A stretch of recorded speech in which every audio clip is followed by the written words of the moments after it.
Hello বন্ধুরা, তোমরা সবাই কেমন আছো? আশা করি তোমরা সবাই ভালো আছো। তো আজকে চাল কুমড়ার রেসিপি দেখতে পাচ্ছ।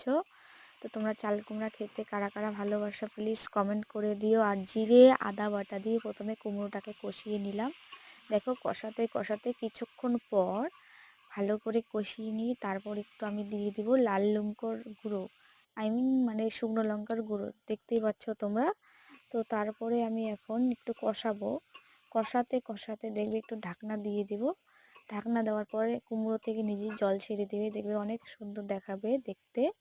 এই যে ঢাকনা দিয়ে দিলাম, দেখো তুলে নিলাম, দেখো কত সুন্দর লাগছে দেখতে। তারপর একটু নাড়াচাড়া করে নামিয়ে নেব। নামিয়ে নেওয়ার পর খেতে খুব টেস্টি হবে বন্ধুরা, তোমরাও ট্রাই করো।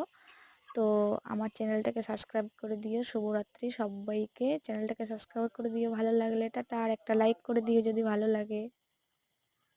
টাটা বন্ধুরা, দেখো কত সুন্দর হয়েছে, তোমরা ট্রাই